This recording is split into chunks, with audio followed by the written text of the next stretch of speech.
Good news today, नई उम्मीद जगाने वाला हिंदी न्यूज चैनल। तीसरी लहर की आशंका के बीच कोरोना वैक्सीन ही बचाव का अकेला तरीका नजर आ रहा है। लेकिन इस बीच कोरोना की नकली वैक्सीन की खबरों ने एक्सपर्ट्स के साथ ही आम लोगों में भी सवाल पैदा कर दिया है। लोगों को डर सता रहा है कि कहीं उन्हें भी तो नकली कोरोना वैक्सीन नहीं लग गई है। विश्व स्वास्थ्य संगठन यानी WHO की तरफ से कहा गया है कि दक्षिण पूर्व एशिया में कोविशील्ड के नकली वर्जन मिले हैं। इस खुलासे को लेकर बड़ी चिंता पैदा हो गई है।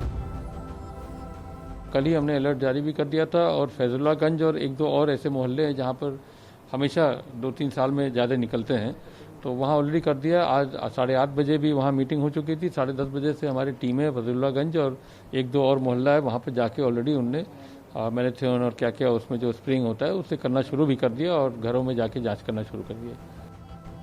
इन सब के बीच केंद्र सरकार ने राज्यों के लिए बाजार में मौजूद नकली कोरोना वैक्सीन की पहचान को लेकर दिशा निर्देश जारी किए हैं। SII का प्रोडक्ट लेबल लगा होना अनिवार्य है। ट्रेडमार्क के साथ ब्रांड यानी वैक्सीन का नाम होगा। जेनरिक नाम का अक्षर बोल्ड नहीं होगा।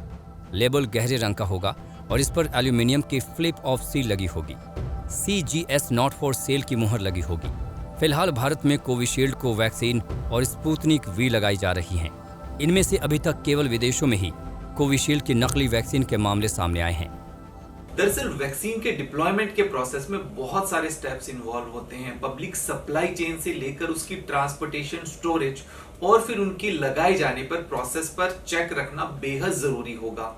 वैक्सीनेशन सेंटर्स पर प्रॉपर सुपरविजन के जरिए इसे रोका जा सकता है और लोगों को भी हमें अवेयर करना होगा कि वैक्सीनेशन से पहले लगाई जाने वाली वैक्सीन के रैपर्स पर डिटेल्स को ठीक तरीके से देख ले और साथ ही किसी गवर्नमेंट ऑथराइज्ड वैक्सीनेशन सेंटर्स पर ही वैक्सीन लगवाए। इसके अलावा डिस्ट्रिक्ट लेवल पर वैक्सीनेशन सेंटर्स और सप्लायर्स की जांच बेहद जरूरी होगी। जाहिर है अब इस नई चुनौती के बीच लोगों को भी दोहरी जागरूकता अपनानी होगी, यानी वैक्सीन लगवाने के साथ साथ राज्य सरकार और लोगों को वैक्सीन की पड़ताल भी करनी होगी।